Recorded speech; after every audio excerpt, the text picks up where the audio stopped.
Case 1. Chelsea Renea Duperon, the woman who claimed demons killed her daughter. The emergency call came in during the early morning hours of Saturday, March 16, 2024. The address was a modest home on a quiet residential street in Wayne, Michigan, a working-class community just west of Detroit. The caller was 30-year-old Chelsea Renea Duperon, and her words were frantic, desperate, barely coherent. "My daughter," she gasped into the phone. "She's not breathing. Please, you have to send someone." Officers from the Wayne Police Department arrived within minutes, their patrol cars pulling up to a single-story house with peeling paint and overgrown lawn. The property looked tired, worn down by years of deferred maintenance, but nothing about its exterior suggested the horror that waited inside. Chelsea met them at the door. She was pale, shaking, her right hand and arm visibly swollen and bruised. Her eyes were wide, darting, unfocused. She led the officers down a narrow hallway to a small bedroom at the back of the house. What they found there would haunt them for the rest of their careers. 8-year-old Leah Castle lay motionless on a twin bed, her small body wearing only a diaper. The child's face was so swollen, so discolored, so covered in bruises that she was, in the words of the first responding officer, completely unrecognizable as a child. Her head had expanded grotesquely from internal swelling. Her neck bore the distinctive marks of violent blunt force trauma. Every visible inch of skin showed signs of systematic, prolonged abuse. The paramedics who arrived moments later worked frantically, but it was already too late. Leah Castle was pronounced dead at the scene. The medical examiner who later conducted the autopsy would describe injuries so extensive, so severe, that they indicated not just violence, but sustained, deliberate torture. Chelsea Renea Duperon had been Leah's mother. She had been the person responsible for feeding her, clothing her, protecting her. Instead, prosecutors would later prove, she had spent the final days of Leah's life systematically beating her to death. The background, a life that looked ordinary. Those who knew Chelsea Duperon in the years before Leah's death described a woman who seemed, on the surface, to be managing the challenges of single motherhood with reasonable success. She had grown up in a modest household in the Detroit suburbs. Her childhood was unremarkable, marked by neither particular privilege nor obvious trauma. She attended local schools, held various service industry jobs, and eventually became a mother. Leah was born in 2015, and for the first several years of her life, she appeared to be a happy, healthy child.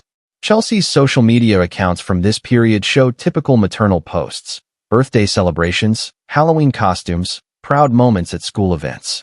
Friends from this era recall Chelsea as a caring, if sometimes overwhelmed, mother who genuinely seemed to love her daughter. But beneath this veneer of normalcy, warning signs had begun to accumulate. Neighbors in the Wayne community where Chelsea and Leah lived noticed troubling patterns. Chelsea was frequently seen drinking alcohol during daytime hours.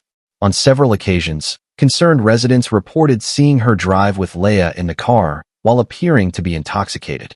One neighbor, who asked to remain anonymous, later told investigators that she had considered calling Child Protective Services multiple times but had hesitated, not wanting to break up a family over what might be temporary struggles. That hesitation, she would later say through tears, is something she will regret for the rest of her life. Chelsea's relationship with Leah's father had been tumultuous and short-lived. By the time Leah was 2 years old, he was no longer in the picture. In the years that followed, Chelsea cycled through several romantic relationships, none of which provided lasting stability. At the time of Leah's death, Chelsea was involved with a boyfriend who would later become a key witness in the investigation. It was this boyfriend who first heard Chelsea's bizarre claims about supernatural forces attacking her daughter. The final days, descent into madness and murder. 2 days before Leah's death, on the 14th of March, 2024, Chelsea called her boyfriend in a state of extreme agitation. She told him that something terrible had happened in their basement.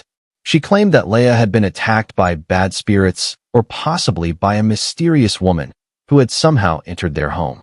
The boyfriend, confused and concerned, came over to investigate. He found no evidence of any intruder. The basement was dark, cluttered with storage boxes and old furniture, but empty of any threatening presence. Chelsea insisted that something evil had been there, that it had harmed Leah. She became increasingly upset when he couldn't confirm her story.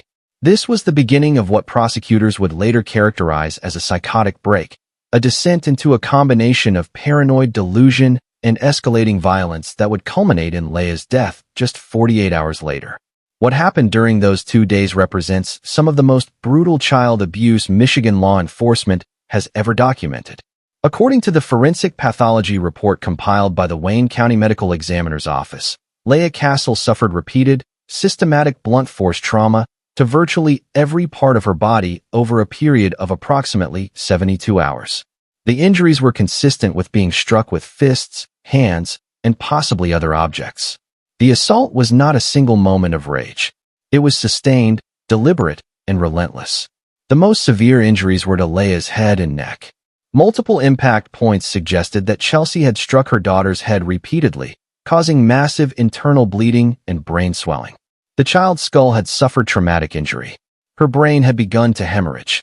The swelling was so severe that Leah's face became distorted, her features obliterated by inflammation and bruising. But perhaps most devastating was this fact: Leah did not die immediately. She suffered for days. Medical experts who reviewed the autopsy findings concluded that if Chelsea had sought medical attention at any point during those 72 hours, Leah's life might have been saved. Emergency surgery to relieve the pressure on her brain, intensive care treatment, blood transfusions, all of these interventions could potentially have prevented her death. Chelsea made no such calls. She sought no such help. Instead, she kept her daughter in that small bedroom, watching as the child's condition deteriorated, as the swelling grew worse, as Leah's young life slowly slipped away. When Chelsea finally called 911 on the morning of March 16th, Leah had been dead for hours. The call was not a desperate plea for life-saving intervention. It was a notification of a death that had already occurred. The investigation, unraveling the lies. Detective Sarah Morrison of the Wayne Police Department was the lead investigator assigned to Leah's case. A 15-year veteran with specialized training in child abuse cases, Morrison had seen terrible things in her career. But even she was unprepared for what she encountered when she began examining the evidence. "I've worked homicides, I've worked sexual assaults, I've worked every kind of violent crime you can imagine," Morrison said in a later interview with local media. "But when I saw what had been done to that little girl, when I saw the photographs from the scene and the autopsy results, I had to leave the room. I went into the bathroom and I cried. Because this wasn't crime. This was torture." The investigation moved swiftly. Within hours of Leah's body being discovered, Chelsea was taken into custody for questioning. She was not under arrest at this point, but she agreed to come to the police station to provide a statement. What followed was a masterclass in investigative deception and eventual confession. Chelsea's first story was that Leah had fallen down the stairs. She claimed that the child had tripped while running and had tumbled down the basement stairs, hitting her head multiple times on the way down. This, Chelsea insisted, explained all of the injuries. Detective Morrison listened patiently, taking notes. Then she began to point out problems with this narrative. The injuries to Leah's body were not consistent with a fall downstairs. They were consistent with being struck repeatedly with considerable force. The pattern of bruising suggested multiple impacts from different angles over an extended period, not a single incident. Furthermore, there were injuries to parts of Leah's body, her arms, her back, her legs, that would not have been affected by a fall downstairs. Chelsea's story shifted. She now claimed that Leah had fallen multiple times over the past several days. The child was clumsy, Chelsea explained. She had balance problems. She kept falling and hitting things. Again, Detective Morrison patiently explained why this didn't match the evidence. The injuries showed a clear pattern of assault. The medical examiner had been unambiguous in the autopsy report. These were not accidental injuries. These were the result of sustained, intentional violence. It was at this point that Chelsea introduced the story about demons and spirits. She told Detective Morrison that evil forces had been in her home. These spirits, or perhaps a mysterious woman who could appear and disappear, had been attacking Leah. Chelsea claimed she had tried to protect her daughter, but the supernatural forces were too strong.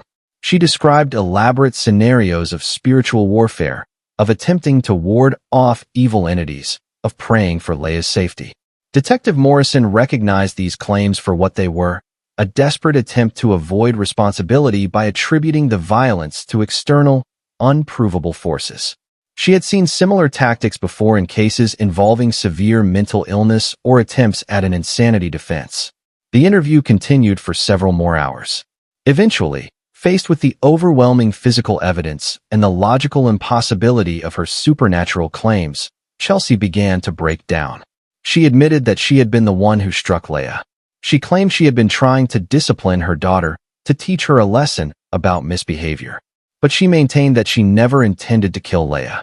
It had, she insisted, gotten out of control. The final piece of evidence that sealed Chelsea's fate was the testimony of her own boyfriend.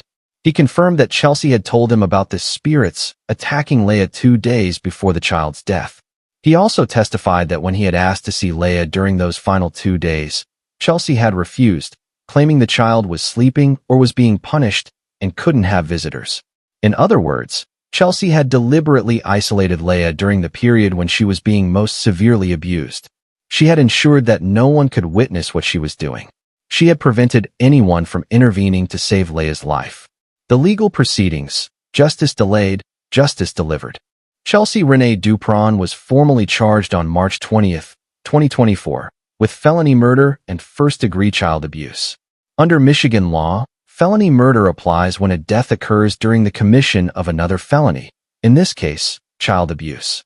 The charge carries a mandatory sentence of life in prison without the possibility of parole. The case drew immediate attention from local media. The Detroit Free Press ran a front-page story under the headline, "Wayne Mother Charged in Daughter's Torture Death." Local television stations covered the arraignment, showing footage of Chelsea being led into court in handcuffs and an orange jumpsuit, her head down, refusing to make eye contact with the cameras. Public reaction was swift and fierce. Social media exploded with outrage. A Facebook page titled "Justice for Leah" gained over 20,000 followers in the first week. Community members organized vigils outside the Wayne home where Leah had died, leaving flowers, stuffed animals, and handwritten notes expressing grief and anger. But Chelsea's legal team had a strategy that would delay the proceedings for over a year. Her attorney, a public defender named Michael Brennan, filed a motion for a competency evaluation. He argued that Chelsea's claims about demons and spirits, combined with her erratic behavior before and after Leah's death, suggested she might not be mentally competent to stand trial. He requested a psychiatric evaluation to determine whether Chelsea understood the charges against her and could assist in her own defense. The court granted the motion. Chelsea was transferred to the Center for Forensic Psychiatry in Ypsilanti, Michigan, a state facility that specializes in evaluating criminal defendants with potential mental health issues. She remained there for 3 months. The psychiatric evaluation that resulted from this period was sealed, but sources familiar with the case have indicated that it found Chelsea competent to stand trial. While the evaluation acknowledged that she had exhibited signs of paranoid thinking and possible delusional beliefs, the psychiatrist concluded that she understood the nature of the charges against her and could meaningfully participate in her defense. Critically, the evaluation also found no evidence that Chelsea was experiencing psychosis at the time of Leah's death. Her claims about spirits and demons were viewed as post hoc rationalizations, attempts to create an alternative narrative that might absolve her of responsibility. In other words, Chelsea knew what she was doing when she beat her daughter to death. She was not insane. She was accountable. The case was scheduled for trial in Wayne County Circuit Court in the spring of 2025. But just weeks before jury selection was set to begin, Chelsea's attorney approached the prosecutor's office with a proposal. His client wanted to plead guilty. The plea agreement, avoiding a trial's public testimony. On July 1, 2025, Chelsea Renea Duperon appeared in Wayne County Circuit Court before Judge Margaret Anderson. She was dressed in a gray suit provided by her attorney, her hair pulled back, her expression blank. The courtroom was packed.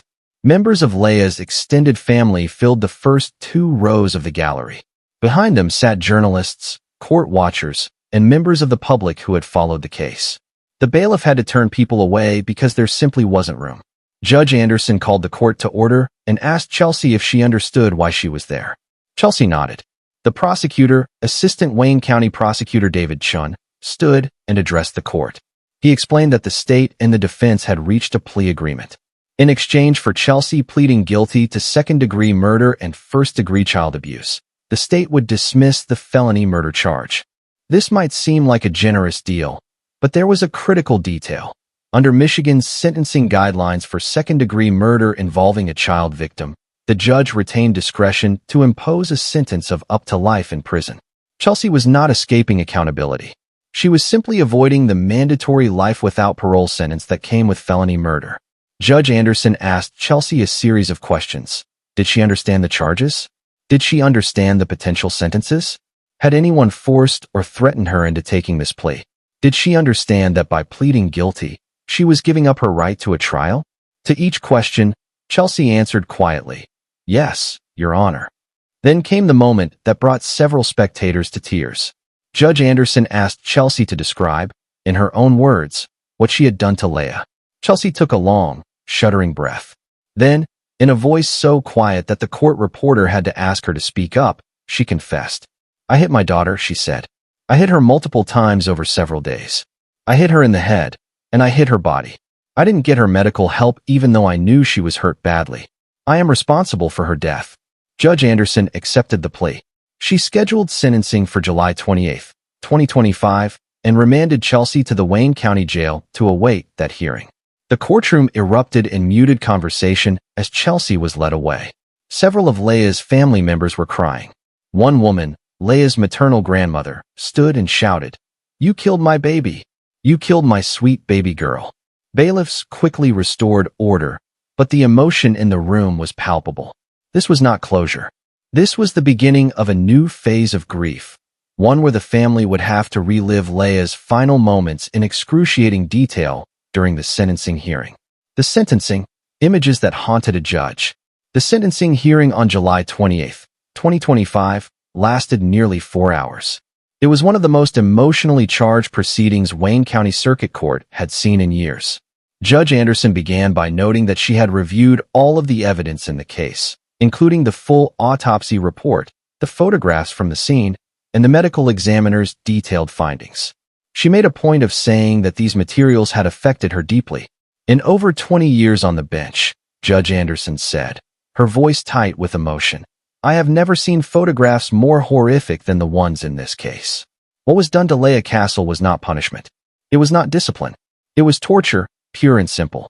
That little girl suffered unimaginably, and she suffered at the hands of the one person who should have protected her above all others." The prosecution presented victim impact statements from Leah's family. These statements painted a picture of a bright, loving child who had brought joy to everyone who knew her. Leah's maternal grandmother spoke first. She described a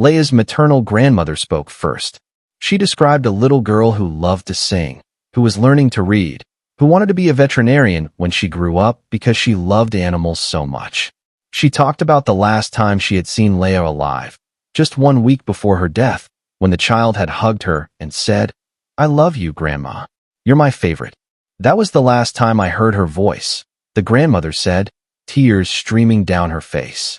"Because her mother, the person who was supposed to love her most, decided that my granddaughter deserved to die." Leah's elementary school teacher provided a written statement that was read by the prosecutor. She described Leah as a student who was struggling academically but trying hard, a child who was always kind to her classmates, who shared her lunch with kids who forgot theirs, who drew pictures for her teacher to brighten her day. "Leah had such a good heart," the teacher wrote. "She deserved a chance to grow up. She deserved a mother who would nurture that goodness instead of destroying it." The defense had little to offer in mitigation. Chelsea's attorney stood and acknowledged that there was no excuse for what his client had done. He spoke briefly about Chelsea's struggles with alcohol, her history of mental health issues, her difficult childhood. But even he seemed to recognize how hollow these explanations sounded in the face of what had been done to Leah. Chelsea herself was offered an opportunity to address the court. She declined. Judge Anderson took a brief recess to consider the sentence.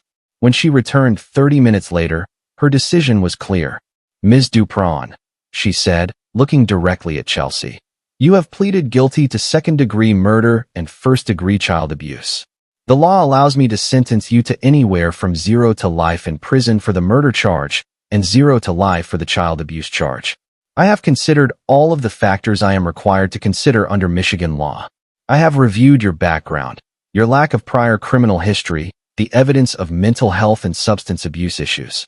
I have considered the arguments made by your attorney that you deserve a measure of leniency. But I have also looked at the photographs of what you did to your daughter. I have read the autopsy report. I have learned how Leah suffered for days while you did nothing to help her. And I have listened to the anguish of the family members who love that little girl and will never see her again because of your actions. There is no sentence I can impose that will bring Leah back. There is no sentence that will adequately punish you for the torture you inflicted on your own child. But I can ensure that you will never have the opportunity to harm another child. For the charge of second-degree murder, I sentence you to not less than 28 years and not more than 50 years in the Michigan Department of Corrections. For the charge of first-degree child abuse, I sentence you to not less than 15 years and not more than 25 years, to be served consecutively to the murder sentence. This means, Ms. Duperon, that you will serve a minimum of 43 years in prison before you are even eligible for parole. Given your age and the severity of your crimes, it is likely that you will die in prison. That is the sentence of this court. May God have mercy on your soul, because this court has none. Chelsea showed no reaction as the sentence was read. She was immediately handcuffed and led from the courtroom by corrections officers. She did not look back at the gallery, where Leah's family sat watching her disappear. The aftermath, questions that remain. Chelsea Renea Duperon is currently incarcerated at the Women's Huron Valley Correctional Facility in Ypsilanti, Michigan. She is 43 years old and will not be eligible for parole until she is 71. The question that continues to haunt investigators, family members, and the community is simple. Why? Why would a mother torture her own child to death?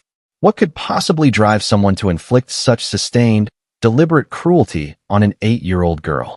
Psychological experts who have reviewed the case from a distance note several contributing factors. Chelsea's alcohol abuse was clearly a significant issue. Chronic alcohol use can impair judgment, increase aggression, and reduce impulse control. It can also contribute to paranoid thinking and, in severe cases, alcohol-induced psychosis. Chelsea's claims about demons and evil spirits attacking Leah suggest she may have been experiencing some form of delusional thinking. While the psychiatric evaluation found her competent to stand trial, it's possible that she was experiencing intermittent psychotic episodes during the period leading up to Leah's death. There's also the factor of social isolation. Chelsea had few close relationships. She was estranged from much of her extended family. She had no stable partner. She was overwhelmed by the responsibilities of single parenting and had limited support systems. But none of these factors, individually or collectively, excuse what Chelsea did.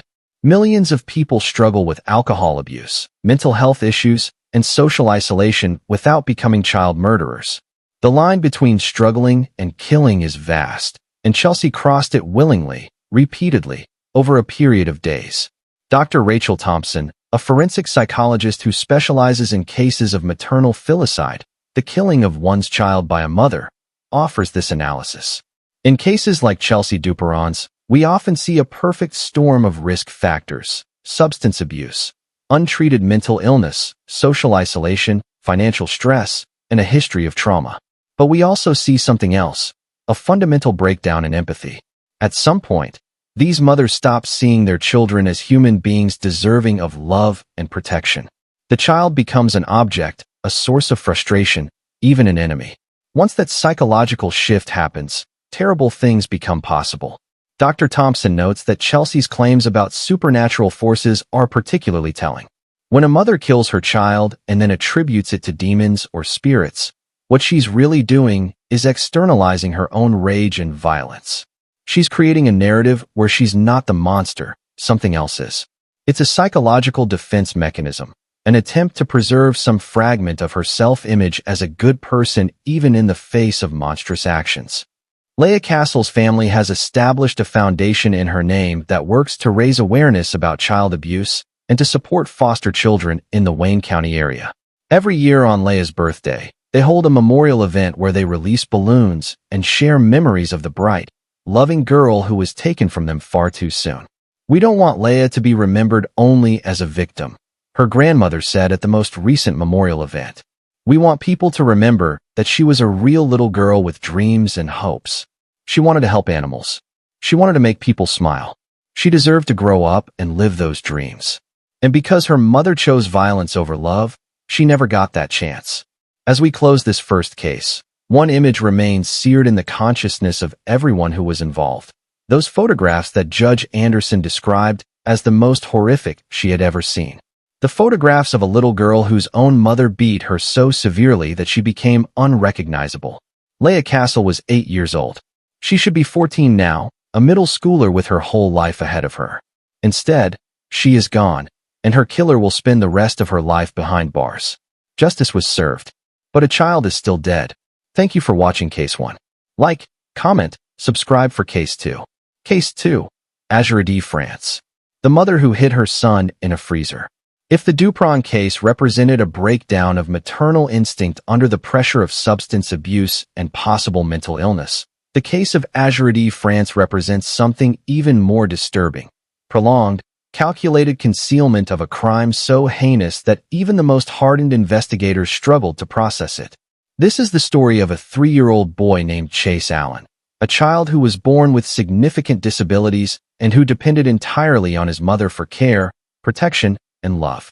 Instead, he received violence, neglect, and ultimately, a death so brutal that the medical examiner who conducted his autopsy called it the worst case of child abuse he had encountered in 27 years of practice.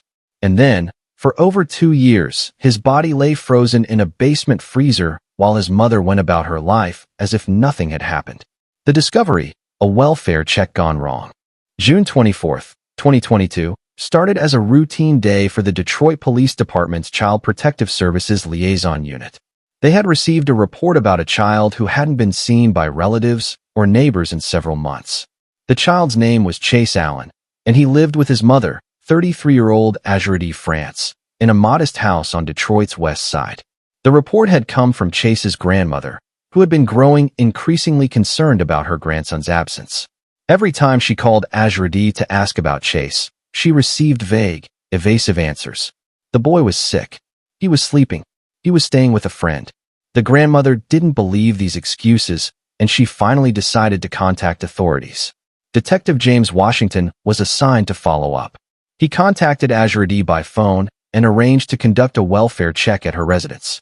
Azuradee agreed to the visit, which Washington later said should have been his first warning sign. Mothers who are hiding something typically don't willingly allow police into their homes. Washington arrived at the address on a humid summer morning, accompanied by a caseworker from Child Protective Services. The house was a small, single-story structure in a neighborhood that had seen better days. The yard was overgrown, the paint was peeling, and several windows were covered with cardboard or blankets instead of curtains. Azuradee met them at the door. She was thin, tired-looking, with dark circles under her eyes. She was cooperative, almost eerily calm. She invited them inside without hesitation. The interior of the house was cluttered but not filthy. There were children's toys scattered around the living room, evidence that other children lived there. Washington asked about Chase. "Where is your son?" he asked. Azuradee's expression didn't change. "He's downstairs," she said. "In the basement." Washington asked if he could see the child. Azuradee hesitated for just a moment, then nodded. She led him to a door that opened onto a stairway descending into darkness. The basement was unfinished, with bare concrete floors and exposed pipes running along the ceiling. It was cool down there, significantly cooler than the rest of the house. And there, against the far wall, was a large chest freezer. "He's in there," Azuradee said. Washington felt his stomach drop. He had been a police officer for over 15 years. He had seen terrible things.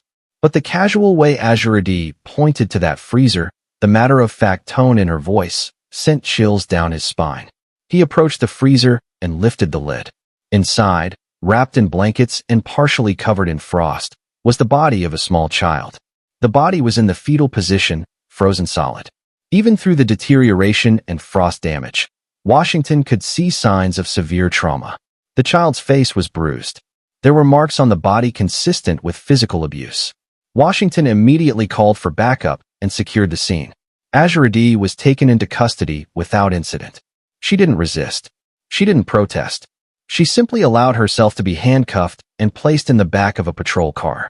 As crime scene investigators arrived and began documenting the scene, Washington couldn't shake one thought. How long had that little boy been in there? How long had Azuradee been living in this house, going about her daily life, while her dead son lay frozen in the basement? The answers to those questions would prove to be even more horrifying than he could have imagined. The victim, Chase Allen's difficult life. Chase Allen was born on January 12, 2017, to Azuradee France. The birth was complicated, and it quickly became apparent that Chase had significant health challenges. He was born blind, a condition that would require ongoing medical care and specialized support. He also showed signs of developmental delays and cognitive impairment. For any parent, having a child with severe disabilities is an immense challenge. It requires patience, dedication, and often a level of sacrifice that can be overwhelming. For Azuradee France, who was already struggling with her own mental health issues and financial instability, Chase's needs represented a burden she was not equipped to handle. Family members who knew Azuradee during Chase's early life described a woman who seemed to oscillate between moments of genuine care for her son and periods of frustration and resentment. She would sometimes speak lovingly about Chase, about his sweet nature and his beautiful smile. Other times, she would complain bitterly about how difficult he was, how much work he required, how his disabilities had ruined her life. These complaints grew more frequent after Azuradee gave birth to other children. She now had multiple young children to care for, and Chase's special needs meant he required a disproportionate amount of her time and energy. Relatives recall her saying that it wasn't fair that she had to deal with Chase's blindness and other issues. Red flags began to appear in the form of reports to Michigan's Department of Health and Human Services. Between 2017 and 2020, there were multiple investigations into allegations of abuse and neglect in Azuradee's home. Neighbors reported hearing children crying for extended periods. A teacher at one of the older children's schools noticed bruises and asked questions.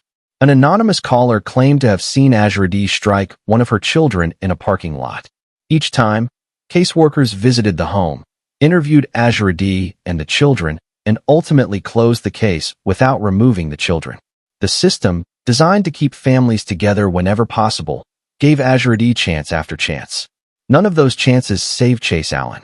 According to the autopsy report that would later be compiled, Chase died in March of 2020. He was 3 years old. The cause of death was blunt force trauma to the head, consistent with being struck with a hand or fist with considerable force. But Chase didn't die immediately. The medical examiner's analysis of his injuries indicated that he had been assaulted over a period of time, suffering multiple impacts that caused brain trauma, internal bleeding, and eventually, death. And throughout this period of abuse, Azuradee never sought medical help for her son. She never took him to a hospital. She never called for an ambulance. She watched him suffer, and she did nothing. When Chase finally died, Azuradee made a choice that would define the rest of her life. She placed his small body in the basement freezer and went on living as if nothing had happened. The cover-up, 2 years of lies. For over 2 years, from March 2020 until June 2022, Azuradee France lived in that house on Detroit's west side, while her dead son remained in the basement freezer. During this time, she continued to care for her other children. She went shopping, ran errands, had visitors to the house. She lived what appeared to be a normal life. But she was also engaged in an elaborate web of lies to explain Chase's absence. When relatives asked about Chase, Azuradee told them he was staying with a friend. When they asked which friend, she was vague. When they asked when he would be coming back, she changed the subject. When Chase's grandmother became particularly insistent on seeing her grandson, Azuradee claimed he was sick and couldn't have visitors. Some family members became suspicious. Chase's grandmother, in particular, felt that something was wrong. But Azuradee was skilled at deflection. She would get angry when questioned too closely, accusing relatives of not trusting her, of trying to interfere in her life. She would cut off contact for weeks or months at a time, using social isolation as a weapon to prevent anyone from getting too close to the truth. Investigators later theorized that Azuradee might have been able to maintain this deception indefinitely, if not for one factor. Chase's grandmother refused to give up. Despite Azuradee's evasions and anger, despite the months of silence and vague excuses, the grandmother kept calling, kept asking, kept insisting on seeing her grandson. Finally, in June of 2022, she contacted authorities. And the truth came to light. The investigation, piecing together a timeline. Once Chase's body was discovered, Detroit police launched a full homicide investigation. The case was assigned to the department's Child Abuse and Neglect Unit, with Detective Sergeant Maria Rodriguez serving as the lead investigator. Rodriguez faced a significant challenge. Chase had been dead for over 2 years. His body had been frozen, which complicated the autopsy and made it difficult to establish an exact time of death. There were no witnesses to the actual murder, and Azuradee was not cooperating with investigators. The first critical piece of evidence came from the medical examiner. Dr. Harold Chun, who had been Wayne County's chief medical examiner for nearly 3 decades, conducted the autopsy personally. Despite the challenges posed by the body's prolonged freezing, he was able to make several definitive findings. Chase Allen had died from blunt force trauma to the head. The injuries were consistent with being struck multiple times with a hand or fist. There were also signs of older injuries that had healed, indicating a pattern of abuse over time. The child showed evidence of malnutrition and neglect in addition to the acute trauma that killed him. This was one of the worst cases of child abuse I have ever seen, Dr. Chin said in his official report. The level of trauma this child endured, combined with the evidence of long-term neglect, indicates sustained and systematic abuse. This was not an accident. This was murder. The next piece of evidence came from interviews with Azuradee's other children. Speaking with trained child forensic interviewers, the children described a household where violence was common, where their mother would sometimes become enraged and strike them, where Chase in particular was targeted because of his disabilities and his inability to defend himself or tell anyone what was happening. One child, who was 5 years old at the time of the interview, described seeing their mother hit Chase really hard on the head. The child said Chase fell down and didn't get up. After that, the child said they never saw Chase again. This testimony was heartbreaking, but also legally complicated. Young children's memories can be unreliable, and defense attorneys would certainly challenge the admissibility of such statements. Rodriguez knew she needed more. She found it in digital evidence. A search of Azuradee's phone and computer revealed internet searches that painted a damning picture. In the weeks before Chase's death, Azuradee had searched for information about how to know if a child has a concussion, signs of brain injury in toddlers, and what happens if you don't take a child to the hospital. In the days immediately after Chase's death, her searches took on a different tone. How long can a body be kept frozen? Do frozen bodies decompose? And can police tell when someone died? These searches demonstrated consciousness of guilt. They showed that Azuradee knew Chase was seriously injured, that she chose not to seek help, and that she planned to conceal his death by freezing his body. Armed with this evidence, Rodriguez obtained an arrest warrant. Azuradee France was charged with felony murder, first-degree child abuse, torture, concealing a death, and second-degree murder. She pleaded not guilty and requested a jury trial. The trial strategy: defense attempts at mitigation. Azuradee France's defense attorney, Marcus Hill, faced an almost impossible task. The evidence against his client was overwhelming. There was the body in the freezer. There were the internet searches. There was the medical examiner's testimony about the severity of Chase's injuries. There were the statements from Azuradee's other children. Hill's strategy was to argue that Azuradee had been suffering from severe, untreated mental illness at the time of Chase's death. He presented evidence of her history of postpartum depression, of diagnosed but untreated anxiety and depression, of a difficult childhood marked by trauma and abuse. Expert witnesses for the defense testified that Azuradee was in the grip of a mental health crisis when Chase died. They argued that she had been overwhelmed by the demands of caring for a disabled child while dealing with her own psychological issues. They suggested that her decision to hide Chase's body in the freezer was evidence not of calculated murder, but of a psychotic break from reality. The prosecution, led by Assistant Wayne County Prosecutor Jennifer Martinez, countered every one of these arguments. Martinez pointed out that Azuradee had continued to function normally for over 2 years after Chase's death. She had cared for her other children. She had maintained her household. She had interacted with family, friends, and service providers without anyone noticing signs of psychosis or severe mental illness. If the defendant was truly in the midst of a psychotic break, Martinez argued, she wouldn't have been able to carry on with her life so normally for so long. The fact that she hid this crime, that she lied about it, that she took steps to avoid detection, proves that she knew exactly what she had done and that it was wrong. Martinez also noted that mental illness, even if present, does not excuse murder. Michigan law has a very high bar for the insanity defense, and Azuradee's actions did not meet that standard. She had not been hearing voices commanding her to kill her child.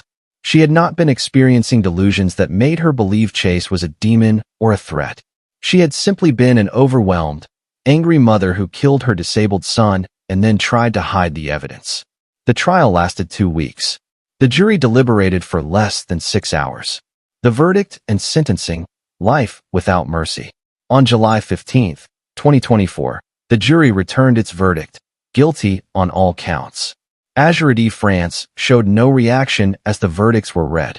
She sat quietly, staring straight ahead, as the judge polled the jury to confirm that the decision was unanimous. When the proceeding concluded, she was remanded to the Wayne County Jail to await sentencing. The sentencing hearing took place on July 29, 2024. It was, in many ways, more emotional than the trial itself. Chase Allen's grandmother was the first to speak. Now in her 60s, she walked slowly to the podium, leaning on a cane for support. When she began to talk, her voice was strong despite her tears. "I loved that little boy with all my heart," she said. Chase couldn't see, but he had the biggest smile you ever saw. He would laugh when you tickled him. He loved music. He would bounce up and down when he heard songs he liked. He was just a baby, and he deserved to be loved and protected. Instead, his own mother killed him and threw him away like garbage. She turned to look directly at Azuradee. "You are a monster," she said. "You don't deserve to ever walk free again. I hope you spend every day for the rest of your life thinking about what you did to my grandson. I hope Chase's face haunts your dreams, because he will haunt mine for the rest of my life." Other family members spoke, each one expressing grief, anger, and incomprehension at what Azuradee had done. The courtroom was filled with the sound of crying, of voices breaking with emotion, of pain that could never fully be expressed in words. Azuradee was offered an opportunity to make a statement before sentencing. Her attorney advised her not to speak, but she chose to anyway. She stood, her hands shaking, and addressed the court. "I loved my son," she said. "I know nobody believes that, but I did. I never meant to hurt him. I was sick. I was struggling. I know that doesn't make it okay. I know nothing I can say will bring Chase back. I'm sorry. I'm so sorry." She sat down, and the courtroom erupted in angry shouts. Several family members stood, yelling that her apology meant nothing, that she was lying, that she had shown no love for Chase when she beat him to death and hid his body for years. The judge had to bang her gavel repeatedly to restore order. When the courtroom finally quieted, the judge spoke.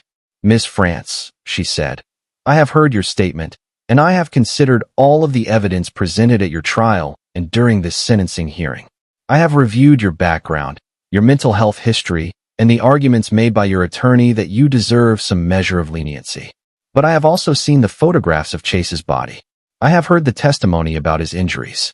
I have learned how he suffered at your hands, how he died alone and in pain, how you then treated his remains with such utter disregard that you stored him in a freezer like he was leftover food. Your actions were not the result of a mental health crisis. They were the result of choices you made, day after day, to abuse your disabled son and then to hide that abuse even after it killed him. Under Michigan law, first-degree child abuse carries a sentence of life imprisonment. Felony murder carries a sentence of life imprisonment without the possibility of parole. Torture carries a sentence of life imprisonment without the possibility of parole. I sentence you to life in prison without the possibility of parole on the felony murder charge. I sentence you to life in prison without the possibility of parole on the torture charge. I sentence you to a concurrent term of life in prison on the child abuse charge. You will spend the rest of your natural life in prison. You will never be free. And that is exactly what you deserve." Azuradee France is currently incarcerated at the Women's Huron Valley Correctional Facility. She is 35 years old. She will die in prison. The systemic failures. How did this happen? In the aftermath of Azuradee France's conviction, difficult questions emerged about how the system failed to protect Chase Allen. There had been multiple reports of abuse and neglect. Caseworkers had visited the home. Yet Chase remained in his mother's care until she killed him. A review conducted by the Michigan Department of Health and Human Services identified several critical failures. First, caseworkers had not adequately assessed the risk to Chase specifically. While they had evaluated the home environment generally, they had not focused enough attention on the unique vulnerabilities of a blind, disabled child who could not tell anyone if he was being abused. Second, there was insufficient follow-up after the initial investigations. Once a case was closed, there was no mechanism for proactive monitoring to ensure the children's safety. Third, there was poor communication between different agencies. The family's pediatrician had noted concerns about Chase's care, but that information never made it to the caseworkers who were investigating abuse allegations. These systemic failures didn't excuse Azuradee France's actions. She alone was responsible for Chase's death. But they do point to the need for reform in how child protective services operate, particularly when dealing with children who have disabilities that make them especially vulnerable. Chase Allen's law, proposed legislation named in his honor, would require additional scrutiny and more frequent check-ins for families caring for children with significant disabilities. It would also mandate better communication between medical providers and child protective services. As of this recording, the legislation is still working its way through the Michigan State Legislature. Chase's grandmother has become an advocate for its passage, hoping that her grandson's death might ultimately save other children's lives.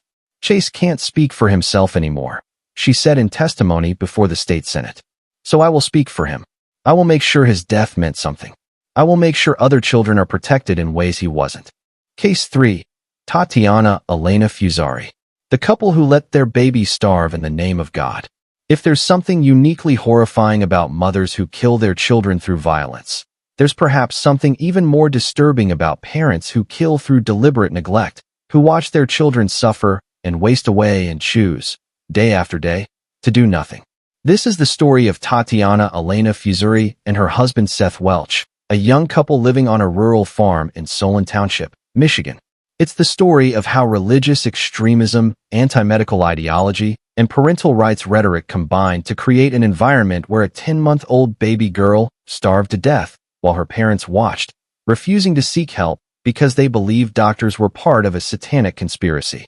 It's the story of how a child named Mary Welch died weighing barely more than she had at birth, her little body so emaciated that her ribs and spine were clearly visible through her skin. And it's the story of how both parents received life sentences for choosing their ideology over their daughter's life. The setting, a farm of isolation and control. Tatiana Elena Fusari met Seth Welch in 2012, when she was 21 and he was 22. They connected through mutual friends in the Grand Rapids area and bonded over shared interests in homesteading, self-sufficiency, and what they called natural living. Within a year, they were married and had moved to a property in Solon Township, a rural area in Kent County about 20 miles north of Grand Rapids. The property was modest, several acres with a small farmhouse, some outbuildings, and space for gardens and animals. To the outside world, Seth and Tatiana seemed to be living an idealistic lifestyle. They posted frequently on social media about their efforts to be self-sufficient, growing their own food, keeping bees for honey, raising chickens for eggs. They sold farm goods at local markets and portrayed themselves as young pioneers choosing to live simply and in harmony with nature. But beneath this wholesome image, something dark was taking root. Seth Welch had become increasingly obsessed with conspiracy theories and extreme religious views. His Facebook posts, which investigators would later review, show a man descending into paranoia and fundamentalist thinking. He ranted about doctors being part of a medical cult controlled by pharmaceutical companies and the government. He claimed that vaccines were poison designed to harm children. He insisted that modern medicine was satanic, that hospitals were places where children were tortured and abused. These weren't idle musings. Seth's posts became more and more extreme, more divorced from reality. He began to see threats everywhere. He isolated his family from mainstream society, cutting off contact with relatives who questioned his views, refusing to allow his children to see doctors or attend school. Tatiana, according to later testimony, initially had some reservations about Seth's increasingly radical beliefs. But she was also, by multiple accounts, afraid of him. She described instances of emotional abuse, of Seth controlling what she could do and who she could see, of him becoming enraged when she questioned his authority. Court documents revealed that Seth was physically violent with Tatiana, striking her on several occasions, threatening worse if she disobeyed him. She became, in the assessment of domestic violence experts who later reviewed the case, a victim of coercive control, trapped in a relationship where her husband's word was absolute law. And when their daughter Mary was born in September of 2017, she too became subject to Seth's dangerous ideology. Mary's short life, 10 months of suffering. Mary Welch was born on September 25, 2017, delivered at home without medical assistance. Seth and Tatiana had refused prenatal care, refused to see obstetricians, refused to have the birth take place in a hospital. The home birth itself was apparently without major complications. Mary was a normal-weight infant, approximately 7.5 pounds. For the first few months, she seemed to be developing typically. But then things began to go wrong. Mary started having difficulty feeding. She would cry frequently, showing signs of discomfort. She wasn't gaining weight at the rate a healthy infant should. By the time she was 6 months old, she was noticeably small for her age. A normal response would have been to take Mary to a pediatrician. A doctor could have evaluated her, determined if there was an underlying medical issue affecting her ability to feed, and provided treatment. Seth and Tatiana did no such thing. Instead, Seth declared that Mary was fine, that her small size was natural, that taking her to a doctor would expose her to unnecessary and dangerous medical interventions. He posted on social media about his distrust of pediatricians, calling them child abusers in white coats. Tatiana later told investigators that she had wanted to seek medical help for Mary, but that Seth had forbidden it. She said she was afraid of what he would do if she defied him. She claimed she had tried to feed Mary as much as possible, but the child often refused food or vomited what she did eat. Whether or not Tatiana's account was entirely true, one fact was indisputable. Mary Welch was starving, and neither parent did anything to save her. By the time Mary was 9 months old, she was severely malnourished.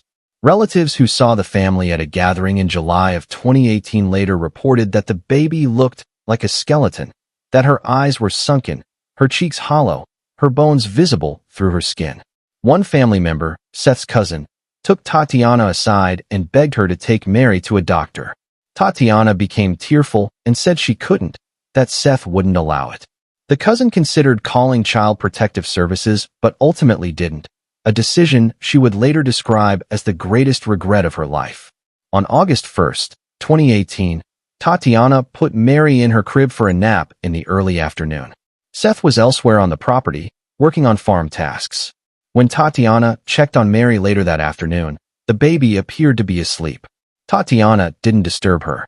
It wasn't until the next morning, August 2nd, that Tatiana went to get Mary and discovered that the child was unresponsive. She called for Seth, who came to the room, looked at Mary, and according to Tatiana's later statement, said calmly, "She's dead as a doornail." It would be several more hours before Seth called 911. The investigation, evidence of willful neglect. When Kent County Sheriff's deputies arrived at the Welch farm on the morning of August 2nd, 2018, they found a scene that shocked even experienced law enforcement officers. Mary Welch's body was still in her crib. She weighed 8 pounds, barely more than her birth weight 10 months earlier. Her body was so emaciated that her bones were clearly visible. Her skin was pale and dry. Her eyes were sunken deep into her skull. The responding deputy, Officer Thomas Klein, later testified that in his 15 years of law enforcement, he had never seen a child in such condition. "She didn't look like a baby," he said. "She looked like a tiny, shriveled old person. It was obvious she had been starving for a long time." Paramedics who arrived at the scene confirmed that Mary had been dead for several hours, possibly since the previous evening. The medical examiner would later determine that she had died from malnutrition and dehydration, that her death had been slow and painful, and that it was entirely preventable. Deputies immediately separated Seth and Tatiana and began interviewing them individually. Their responses would form the core of the prosecution's case. Seth was defiant. He admitted that he had refused to take Mary to a doctor. He said he didn't trust medical professionals, that he believed in God's will, and that if Mary was meant to live, she would have lived without medical intervention. "We don't believe in doctors," he told investigators. "They're part of a system that's designed to control people and hurt children." We were protecting Mary by keeping her away from them. When asked about Mary's obviously malnourished state, Seth claimed he hadn't noticed anything wrong. He said she was small, but that some babies are naturally small. He insisted he and Tatiana had fed her regularly. Tatiana's interview was different in tone, but equally damning. She cried throughout, saying repeatedly that she had loved Mary and hadn't wanted her to die. But when asked why she hadn't sought medical help, even when it became obvious that Mary was severely ill, Tatiana's answers were evasive. She said Seth wouldn't let her take Mary to a doctor. She said she was afraid of Child Protective Services taking their children away. She said she thought Mary would get better on her own. At no point did she claim to have secretly tried to get help. At no point did she say she had called a doctor or reached out to anyone outside the family. She had watched her daughter waste away, and she had done nothing. Deputies executed a search warrant on the Welch property. What they found painted a picture of a family living in squalor, guided by ideology that prioritized self-sufficiency and anti-government sentiment over basic child welfare. The farmhouse was filthy. There was mold growing on walls. Insects infested the kitchen. Animal waste was present in multiple rooms. The other children who lived there showed signs of neglect, though none as severe as Mary's condition. Investigators also found Seth's extensive social media posts, which provided a window into his twisted thinking. In the weeks before Mary's death, he had posted screeds against the medical establishment, against government, against anyone who questioned his authority as a father and head of household. One post, made just days before Mary died, read, "The state wants to force poison into our kids and call it medicine. They want to take our rights as parents. They want to tell us we don't know what's best for our own children. I say no. My kids, my rules. God will protect what's his." God, apparently, had different plans. The trials, 2 parents, 2 verdicts. Seth Welch was charged with felony murder and first-degree child abuse. He went to trial in January of 2020, maintaining throughout that he had done nothing wrong, that Mary's death was God's will, and that he was being persecuted for his religious beliefs. The prosecution, led by Kent County Prosecutor Christopher Becker, methodically dismantled Seth's defenses. Medical experts testified about the stages of starvation, explaining that Mary's condition had developed over weeks or months, that any reasonable person would have recognized she was seriously ill. Dr. Stephen Cole, the medical examiner who performed Mary's autopsy, testified that he had conducted thousands of autopsies over his career and that Mary's case was among the worst he had ever seen. This child experienced prolonged suffering, Dr. Cole said. She was starving for weeks, possibly months. Her body was consuming its own muscle and fat to try to survive. She would have been in constant discomfort, constantly hungry. And at any point, medical intervention could have saved her life. All someone had to do was take her to a doctor. The prosecution also presented evidence of Seth's controlling behavior toward Tatiana and his pattern of isolating the family.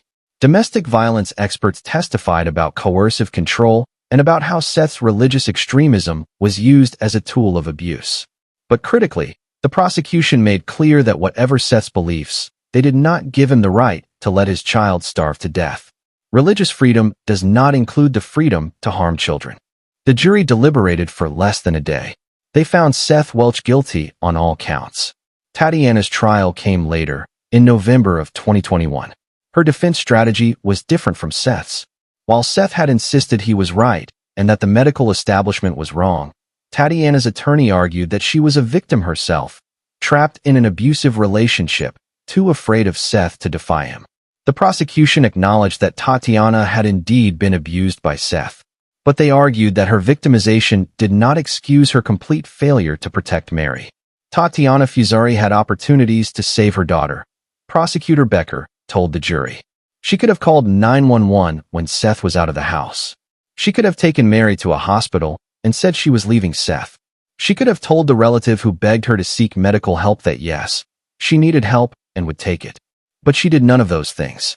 And because of her inaction, because of her choice to prioritize her own comfort and safety over her daughter's life, Mary Welch died. That makes her guilty of murder. The defense called expert witnesses on domestic violence and coercive control. They testified that women in Tatiana's position often feel completely trapped, that they may literally believe they have no choice but to obey their abuser. But the prosecution countered with a crucial point. Tatiana had not been completely isolated. She had interactions with other people. She had opportunities to ask for help. And she had made a conscious choice not to do so. The jury, faced with these competing narratives, reached a compromise verdict. They found Tatiana guilty of first-degree child abuse and guilty of felony murder, but they did so acknowledging the complexity of her situation. The sentences: life behind bars. Seth Welch was sentenced first. In February of 2020, he stood before Kent County Circuit Court Judge Paul Denenfeld and received a sentence of life in prison without the possibility of parole. Judge Denenfeld addressed Seth directly. "You had a duty to protect your daughter. Instead, you subjected her to a slow, painful death based on your own twisted ideology. You valued your beliefs more than your child's life. There is no punishment I can impose that adequately reflects the severity of your crime, but I can ensure you never have the opportunity to harm another child." Seth showed no remorse. Even as he was led from the courtroom, he maintained that he had been protecting Mary from a corrupt medical system. Tatiana's sentencing came in November of 2021. Judge Denenfeld, who also presided over her case, imposed a similar sentence: life in prison without parole.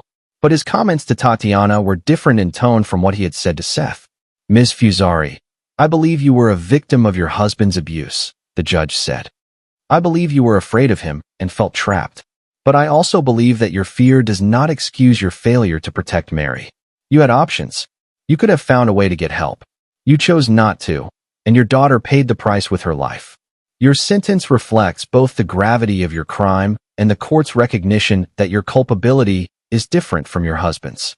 But make no mistake, you are still fully responsible for Mary's death." The aftermath: lessons unlearned.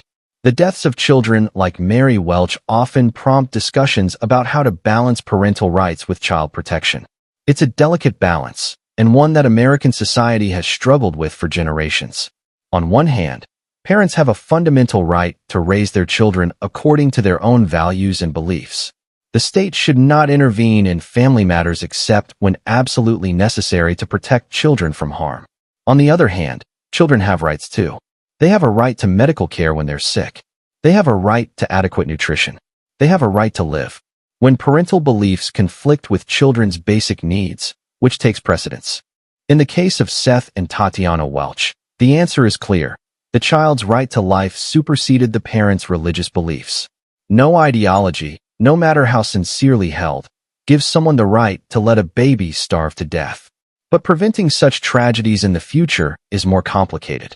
Michigan, like most states, has religious exemptions to certain child welfare laws. Parents can refuse medical treatment for their children based on religious beliefs, as long as the situation is not immediately life-threatening.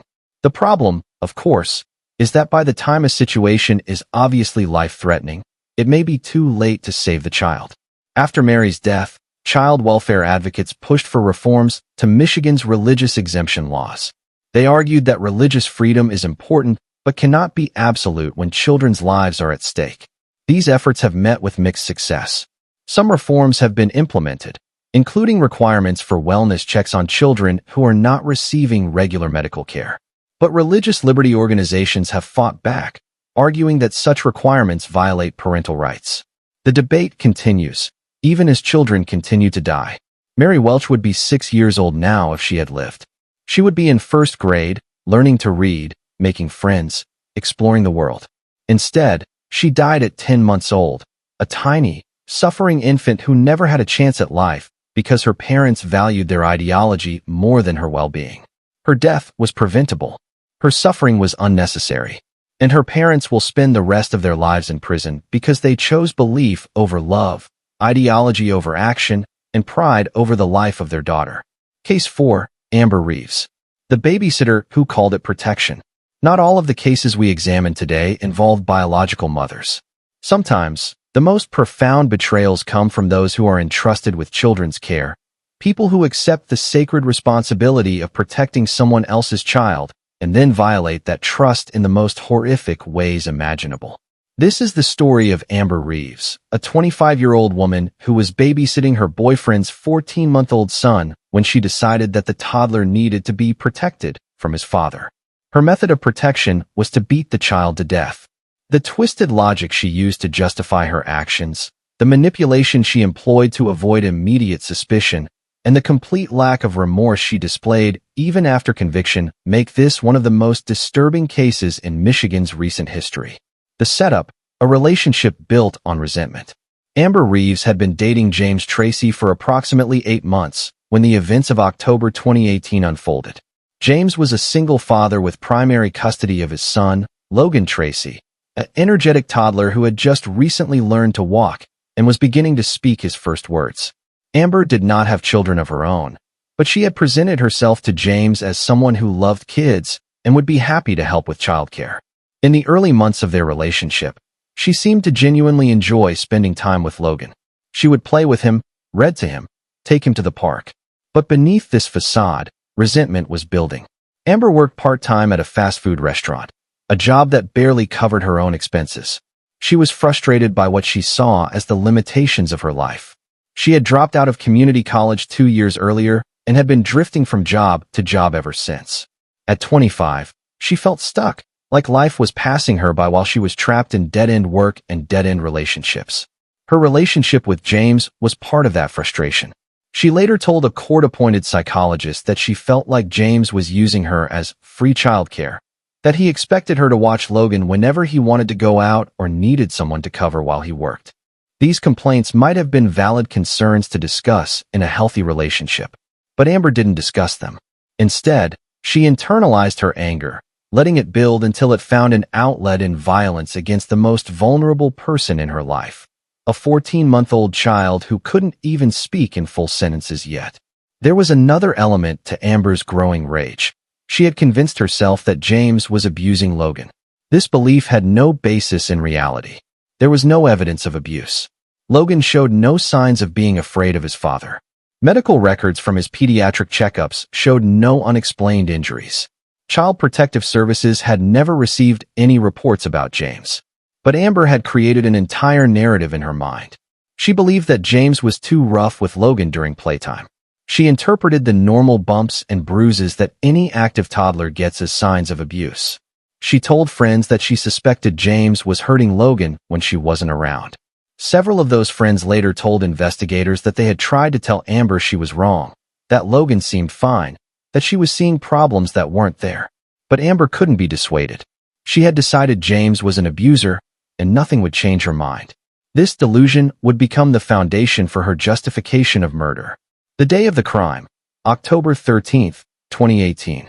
On the morning of Saturday, October 13, 2018, James Tracy left his son Logan in Amber's care while he went to work an afternoon shift at a warehouse. This was not unusual. Amber had watched Logan dozens of times before without incident. James later told investigators that when he left, Logan was happy and healthy. The toddler had eaten breakfast, was playing with his toy trucks, and had given his father a kiss goodbye. It would be the last time James would see his son alive. According to Amber's own later admissions, Logan was fussy that afternoon.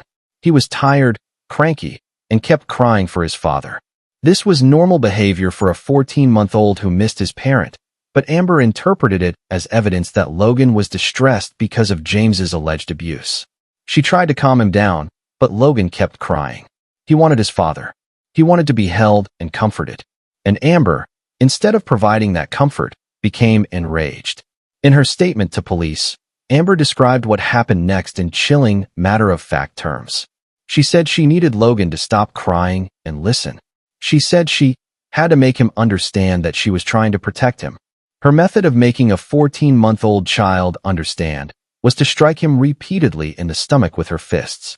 The blows were severe enough to cause massive internal injuries. Logan's small body couldn't withstand the trauma. His internal organs began to bleed. He went into shock. And still, Amber did not call for help. She later claimed that she didn't realize how badly she had hurt him. She said she thought he had just had the wind knocked out of him, and that he would be fine if she let him rest. This explanation is impossible to reconcile with the facts. Logan was not merely winded. He was dying. His abdomen would have been visibly swollen. He would have been in obvious distress. Any reasonable person would have recognized that the child needed immediate medical attention. But Amber didn't call 911. She didn't call James. She didn't call anyone. Instead, She laid Logan down on the couch and covered him with a blanket. Then she sat down and watched television, periodically checking on the child to see if he was feeling better. It wasn't until Logan stopped breathing entirely that Amber finally called for help. The emergency response, a story that didn't add up. The 911 call came in at 4:37 in the afternoon. Amber's voice on the recording is calm, almost eerily so, as she reports that Logan isn't breathing right. The dispatcher asked what had happened. Amber said she didn't know. Logan had been playing and then suddenly seemed to be having trouble breathing. She made no mention of having struck the child. Paramedics arrived within 6 minutes. They found Logan unresponsive on the couch, his skin pale, his abdomen distended. They immediately began CPR and called for a medical helicopter to transport him to Helen DeVos Children's Hospital in Grand Rapids. One of the paramedics, a veteran EMT named Robert Chen, later testified that he became suspicious immediately. The injury pattern didn't match Amber's story. If Logan had simply stopped breathing, there would be no reason for his abdomen to be so swollen and rigid. "I've been doing this for 18 years, Chen testified. "I've seen hundreds of pediatric cases. This looked like blunt force trauma to the abdomen. This looked like someone had hit this child hard, multiple times."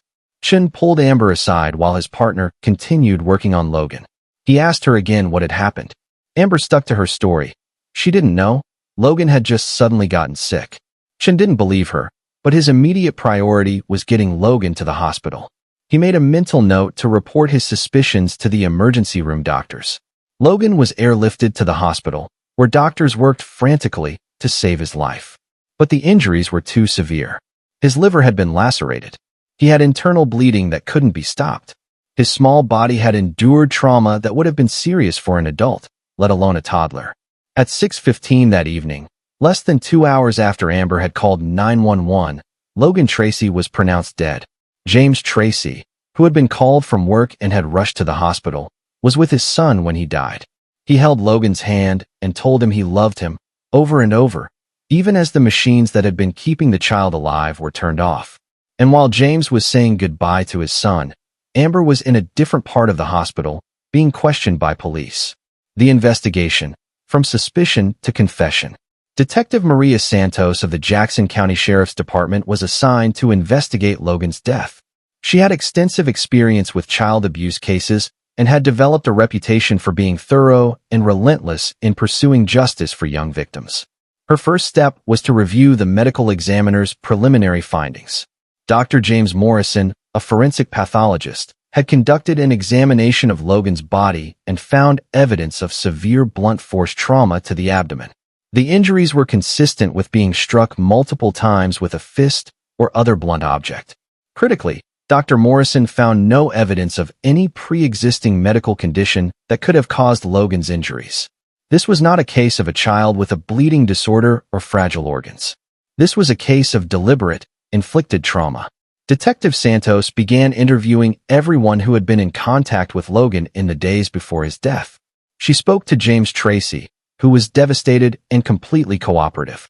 She spoke to Logan's grandmother, who had last seen the boy 2 days earlier, and said he had been perfectly healthy. She spoke to the staff at Logan's daycare, who reported no concerns. And then she spoke to Amber Reeves. The interview took place at the Jackson County Sheriff's Department on the evening of October 14th, approximately 24 hours after Logan's death. Amber arrived with a public defender who had been appointed to represent her. Detective Santos began by expressing sympathy for what Amber must be going through. She acknowledged that it must have been traumatic to be with Logan when he became sick. She asked Amber to walk her through the day, step by step. Amber repeated the story she had told the paramedics. Logan had been fine, then suddenly he wasn't. She didn't know what had happened. She had tried to help him, but it all happened so fast. Santos listened patiently. Then she began to point out inconsistencies. If Logan had suddenly stopped breathing, why was his abdomen so swollen? If Amber had just been watching him and noticed he was in distress, why did she wait so long to call 911? And most critically, how did Amber explain the internal injuries that the medical examiner had found? Amber became defensive. She said she didn't know anything about internal injuries. She insisted she had done nothing wrong. She suggested that maybe Logan had hurt himself, fallen somehow when Amber wasn't looking. Detective Santos then deployed a strategic technique. She lied, telling Amber that there was video evidence from a neighbor's security camera showing Amber hitting Logan. There was no such video, but Amber didn't know that. She broke down almost immediately. Through tears, she admitted that she had hit Logan, but she insisted it was only to get his attention, to make him stop crying so she could protect him from his father's abuse. Santos asked what abuse she was referring to. Amber couldn't provide any specific examples. She spoke vaguely about James being too rough and Logan being scared. Santos pressed harder. She asked Amber if she had ever actually witnessed James abuse Logan. Amber admitted she hadn't. She said it was just a feeling she had, that she knew something was wrong. The interview continued for another 2 hours. By the end, Amber had admitted to striking Logan multiple times in the stomach. She had admitted to not seeking medical help even when it was obvious the child was seriously injured. And she had admitted that her belief about James abusing Logan was not based on any actual evidence. But throughout the interview, Amber maintained that she had been trying to help Logan, that everything she did was motivated by a desire to protect him. I was standing up for him, she said. Someone had to protect that baby. Detective Santos listened to this and felt her stomach turn. Amber actually seemed to believe what she was saying.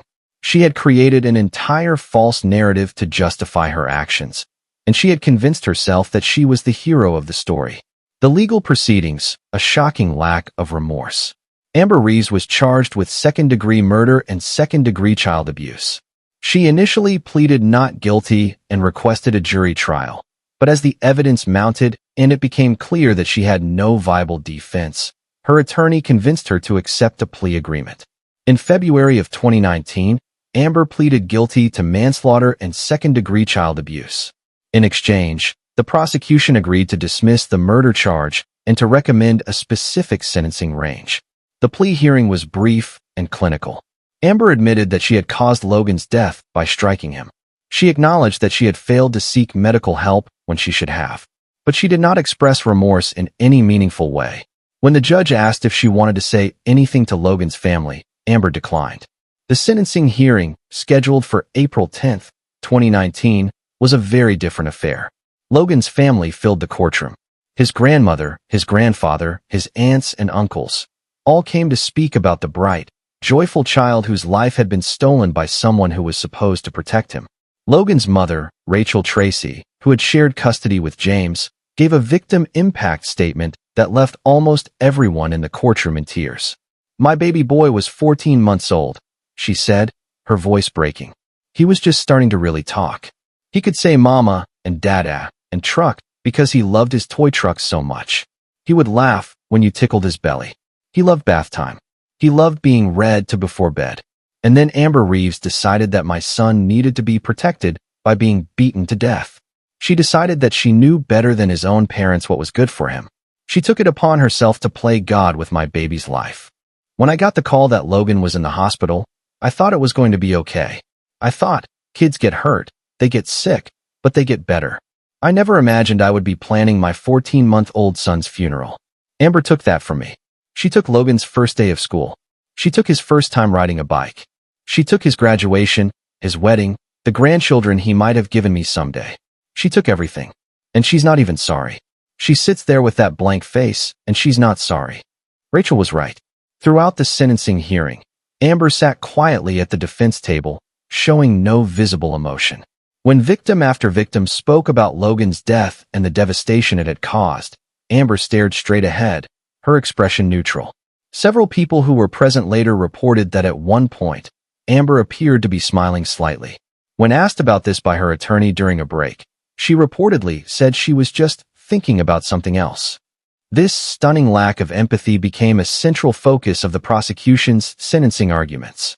"Your Honor," said Assistant Prosecutor Jennifer Wong, "the defendant has shown absolutely no remorse for what she did. She has not shed a single tear in this courtroom. She has not apologized to this family. She has sat here, day after day, as if she's bored and wants this to be over. This is not someone who made a tragic mistake. This is not someone who lost control for a moment and regrets it. This is someone who beat a child to death, watched him die without getting help, and then tried to lie about it.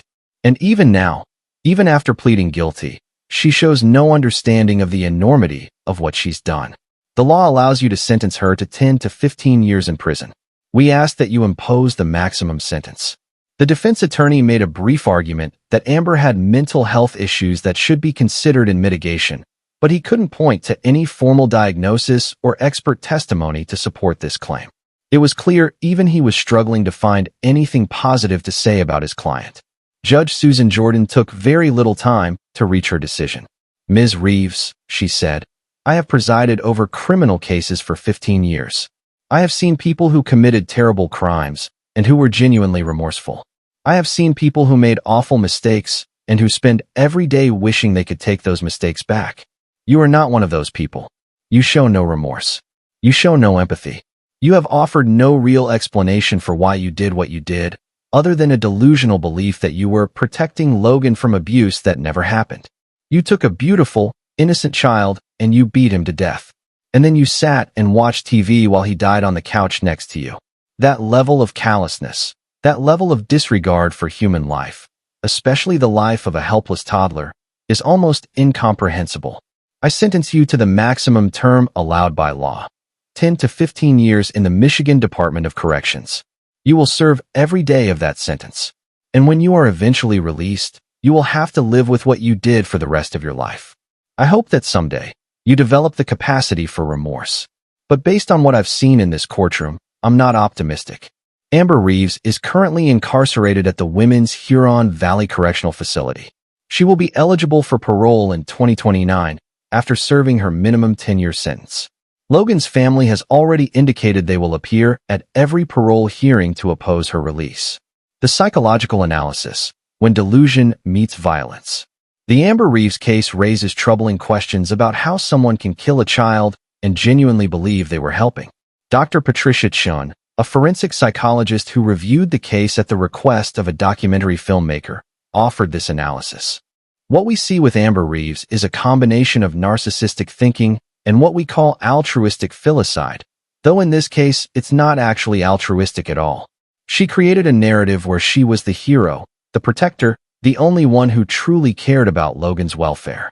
This narrative allowed her to justify violence that would otherwise be unjustifiable. The fact that she maintained this narrative even after Logan's death, even in the face of overwhelming evidence that she had killed an innocent child, suggests a profound disconnect from reality. But it's not the same as psychosis. She knew what she was doing was wrong on some level. That's why she lied about it initially. But she had created such a strong rationalization for her actions that she could convince herself she was actually the victim in all of this. Dr. Chin noted that Amber's lack of remorse was particularly concerning from a public safety perspective. People who commit violent acts and then genuinely feel terrible about them can sometimes be rehabilitated. But people who commit violence and feel justified in doing so are much more dangerous. Amber Reeves, even today, doesn't seem to understand that she murdered a child. She sees herself as someone who made an unfortunate mistake while trying to do the right thing. That kind of self-deception makes her a continued threat to any vulnerable person she might encounter in the future. Case 5. Candice Renea Diaz, the mother and boyfriend who tortured a 4-year-old. If there's a deeper circle of hell reserved for those who harm children, surely it must be populated by people like Candice Renea Diaz and her boyfriend Brad Fields. Their names became synonymous with evil in Wayne County after the death of 4-year-old Gabrielle "Gabby" Barrett on New Year's Day, 2018. This is not a case of a momentary loss of control. This is not a case of neglect or failure to act. This is a case of sustained, deliberate torture inflicted on a small child over a period of weeks or months, culminating in a death so horrific that the medical examiner who conducted the autopsy, a man with nearly 3 decades of experience, called it the worst case of child abuse he had ever seen. And when it was over, when Gabby was dead, her mother and her mother's boyfriend fled the state, running from justice until federal authorities tracked them down near the Georgia-Florida border. This is their story. But more importantly, it's Gabby's story, a tale of a little girl who deserved love and received only pain. The background: a troubled home. Candice Renea Diaz was 23 years old when she met Brad Fields in 2016. She was a young mother with a 4-year-old daughter, Gabby, from a previous relationship. Brad was 28, a man with a criminal history that included assault and weapons charges. By all accounts, their relationship was volatile from the start. Neighbors in the Sumter Township mobile home park where they lived reported hearing frequent loud arguments. Police had been called to their residence multiple times for domestic disturbances. In 2017, Candice had pleaded guilty to weapons offenses after an incident where she had threatened someone with a firearm during an argument. She received probation, which she was still serving at the time of Gabby's death. But the violence in the household wasn't limited to the adult relationship. It was increasingly being directed at little Gabby. Family members who saw Gabby in the months before her death later reported that the child seemed withdrawn and fearful. She flinched when adults raised their hands near her. She was reluctant to speak or make eye contact. On one occasion, a relative noticed bruises on Gabby's arms and asked Candice about them. Candice claimed Gabby had fallen at a playground. That relative, overwhelmed with guilt after Gabby's death, told investigators that she should have called Child Protective Services but had wanted to believe Candice's explanation. She had told herself that Candice was a young mother doing her best in difficult circumstances. She would never forgive herself for that decision. The truth, which would only come to light after Gabby's death, was that the mobile home on Rossonville Woods Drive was a chamber of horrors for a 4-year-old child. The final days, torture in plain sight. Warning: the details of what was done to Gabrielle Barrett are extremely disturbing. Reader discretion is strongly advised. In the weeks leading up to New Year's Day 2018, Gabby was subjected to systematic torture. The evidence collected by investigators, including photographs of the scene and Gabby's body, medical examiner reports, and eventual confessions from both Candice and Brad, revealed a pattern of abuse so severe that it defies comprehension. Gabby was routinely burned. The medical examiner found evidence of scalding injuries, particularly on her hands and feet, consistent with being held under extremely hot water or being placed in a bathtub filled with near-boiling water. Some of these burns were fresh, others had begun to heal, indicating the abuse had been ongoing. She was beaten regularly. Her body showed bruises in various stages of healing, from fresh purple marks to older yellow-green ones, indicating she had been struck repeatedly over an extended period.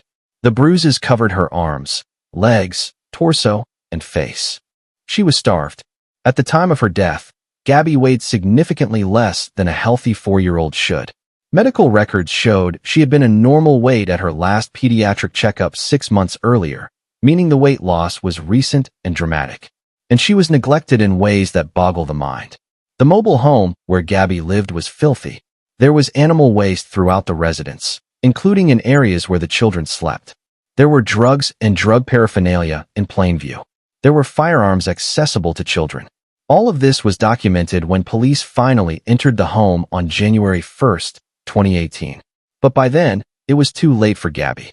On the night of December 31st, 2017, as many families across America were preparing to celebrate the new year, Gabby was in that mobile home, suffering her final hours of torture. According to the medical examiner's report, Gabby died from multiple injuries, but the immediate cause was likely the combination of severe burns and blunt force trauma that her small body simply could not survive. The injuries were so extensive that the medical examiner had difficulty determining which specific trauma had been the fatal one. Candice and Brad's behavior after Gabby's death would prove just as damning as the abuse that preceded it. The flight, running from justice. Instead of calling 911 when they realized Gabby was dead, Candice and Brad made a different choice. They decided to run. They left Gabby's body in the mobile home and fled Michigan, taking Candice's other children with them. They drove south, using cash to avoid leaving an electronic trail, staying in cheap motels, and moving frequently. Meanwhile, back in Sumter Township, concerned relatives were trying to get in touch with Candice. When she didn't respond to calls or messages, and when neighbors reported that the mobile home appeared to be empty, family members contacted the police. On January 3, 2018, 2 days after Gabby's death, Wayne County Sheriff's deputies conducted a welfare check at the mobile home. When no one answered the door, they obtained a warrant to enter. What they found inside would haunt them for the rest of their careers. Gabby's small body was in the bathroom. The condition of her remains told a story of unspeakable suffering. The burns, the bruises, the evidence of starvation, All of it painted a picture of a child who had endured hell before dying. But Candice and Brad were nowhere to be found. The Wayne County Sheriff's Department immediately issued arrest warrants and contacted the FBI's Fugitive Task Force.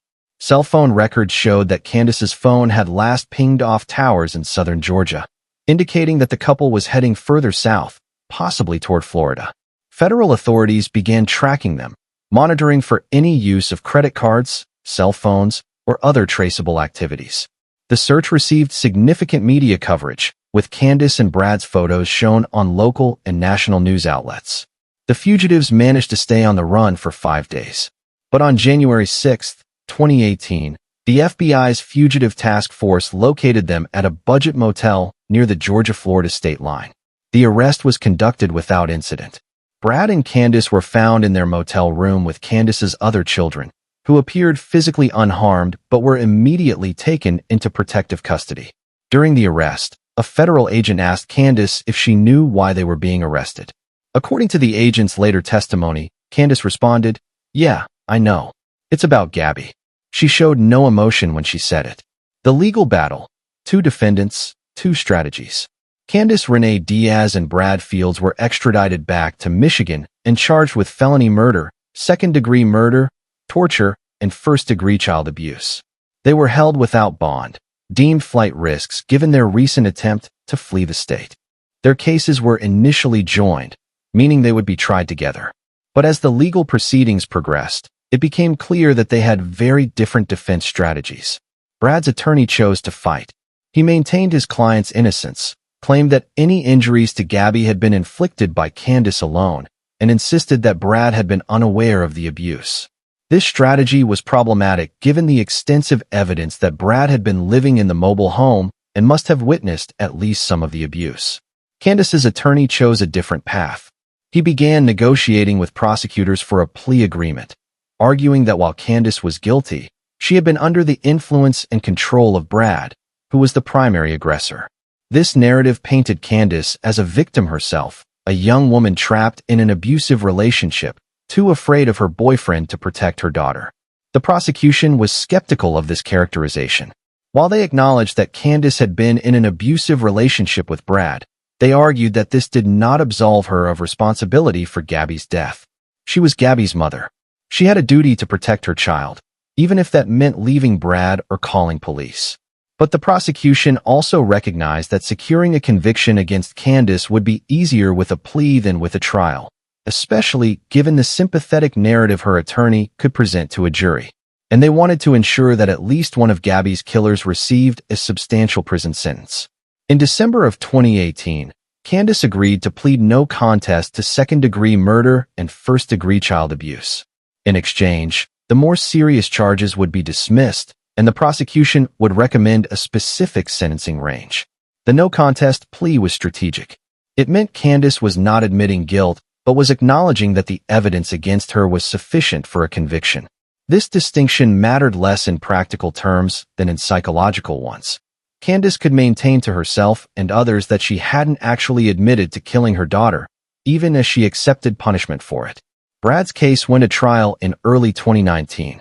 The evidence against him was overwhelming. Testimony from medical experts about the extent of Gabby's injuries, evidence from the crime scene showing the horrific conditions in which Gabby had lived, and testimony from neighbors who had heard both Brad and Candice yelling at the child. The jury deliberated for less than a day before finding Brad Fields guilty on all counts, including felony murder, torture, and first-degree child abuse. His sentencing was scheduled for March of 2019. But first, the court had to deal with Candice. Candice's sentencing, 30 to 60 years. The sentencing hearing for Candice Renea Diaz took place in Wayne County Circuit Court on a cold day in late December 2018. The courtroom was packed with Gabby's family members, media representatives, and members of the public who had followed the case. Gabby's biological father, who had not been in the child's life for most of her short existence, attended the hearing. He was accompanied by his own mother, Gabby's paternal grandmother, who had been fighting for visitation rights when Gabby died. The victim impact statements were devastating. Gabby's grandmother spoke first. She described a bright, beautiful little girl who loved to color and who would dance when she heard music. She talked about how Gabby would call her Nana and would always ask for hugs. I begged Candice to let me see Gabby more, the grandmother said, tears streaming down her face. I told her I would help with childcare, that I would support her.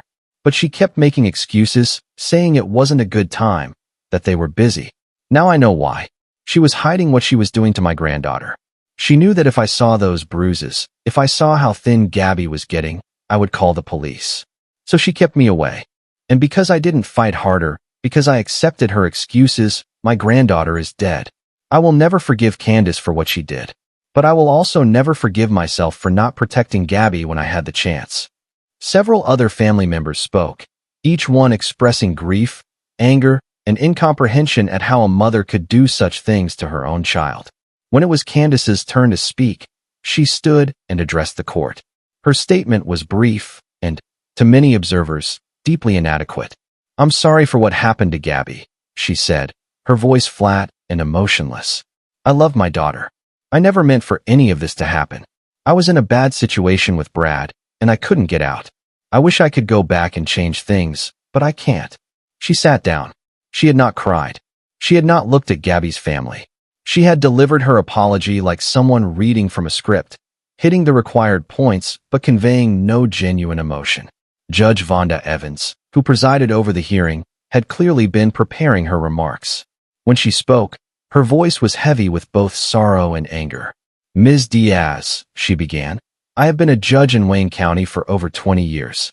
In that time, I have presided over hundreds of cases, including many involving violence against children. But I have never, in all my years on the bench, seen a case as horrific as this one. The photographs of Gabrielle's body will stay with me for the rest of my life. The medical examiner's testimony about her injuries will haunt my dreams. The knowledge that a 4-year-old child endured such systematic, sustained torture is almost more than the human mind can bear. You stood here today and said you loved your daughter. But love is not a word. Love is an action. Love is protecting your child from harm. Love is getting your child medical care when she's injured. Love is leaving a dangerous situation to keep your child safe. You did none of those things. Instead, you participated in the torture and murder of your own daughter. You watched her suffer. You watched her die. And then you ran, trying to escape responsibility for what you had done. Your attorney has argued that you were a victim of domestic abuse, that Brad Fields controlled and manipulated you.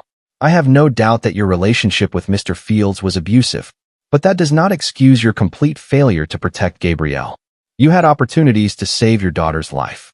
You could have called police. You could have taken Gabby to a hospital and told them what was happening. You could have left Gabby with relatives who would have cared for her. You did none of these things.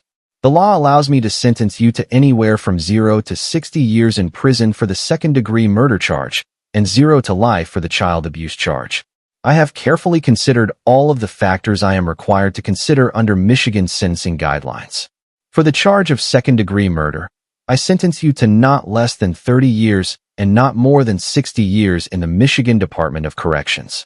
For the charge of first-degree child abuse, I sentence you to not less than 15 years and not more than 30 years to be served concurrently. This means you will serve a minimum of 30 years in prison before you are even eligible for parole. Given the severity of your crimes and the utterly inadequate remorse you have shown here today, I sincerely hope you serve every day of the maximum 60-year sentence.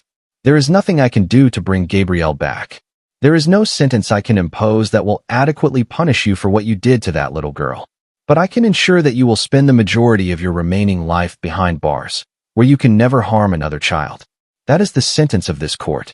Candice was led from the courtroom in handcuffs. As she passed by the gallery where Gabby's family sat, one of Gabby's aunts shouted, "I hope you rot in hell." Bailiffs quickly restored order, but the sentiment was one that many people in the courtroom shared. Brad Fields, life without parole. Brad Fields' sentencing took place in March of 2019. Unlike Candice, who had at least gone through the motions of expressing remorse, Brad showed no such inclination. Throughout his trial and sentencing, Brad maintained a defiant attitude. He insisted he was innocent. He claimed Candice had lied about his involvement. He suggested that Gabby's injuries had been exaggerated or misinterpreted. None of this helped him. Judge Evans, who also presided over Brad's sentencing, made clear that the evidence left no doubt about his guilt. "Mr. Fields," she said, The jury heard extensive testimony about Gabrielle's injuries. They saw the photographs from the crime scene. They heard from medical experts who explained in detail what was done to that child. And they unanimously found you guilty of torturing and murdering a 4-year-old girl. You have shown no remorse. You have accepted no responsibility. Even now, you continue to claim innocence in the face of overwhelming evidence. Under Michigan law, felony murder carries a mandatory sentence of life in prison without the possibility of parole. That is the sentence I am imposing today. You will spend the rest of your natural life behind bars. You will never be free. And that is exactly what you deserve. Brad Fields is currently incarcerated at the Oaks Correctional Facility in Manistee, Michigan. He will die in prison. Candice Renea Diaz is currently incarcerated at the Women's Huron Valley Correctional Facility. She will be eligible for parole in 2048, when she will be 53 years old. Gabby's family has vowed to appear at every parole hearing to ensure she serves her full sentence. The aftermath, a system that failed. In the wake of Gabby's death, there was significant scrutiny of why Child Protective Services had not intervened despite multiple warning signs.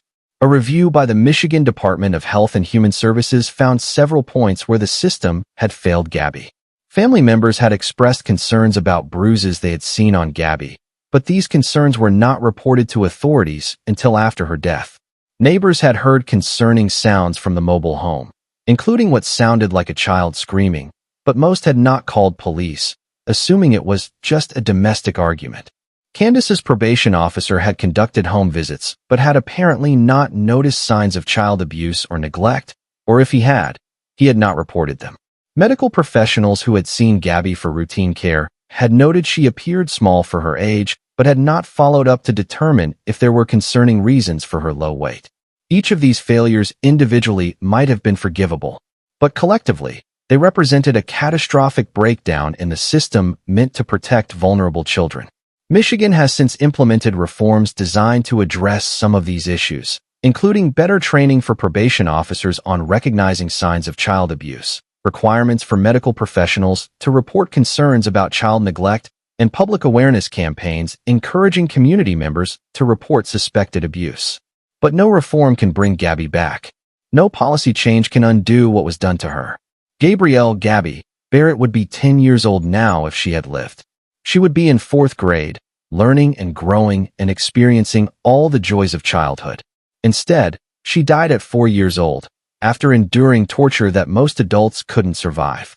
She died in a filthy mobile home in Sumter Township, Michigan, killed by the 2 people who should have loved and protected her above all others. Her story is a tragedy, but it's also a warning. Evil doesn't always announce itself with obvious signs.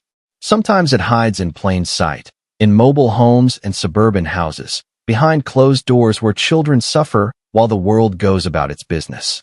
Gabby's death demands that we do better, that we pay attention, that we act when we see warning signs, that we prioritize children's safety over politeness, over not wanting to get involved, over giving parents the benefit of the doubt. Because sometimes, not getting involved means a child dies.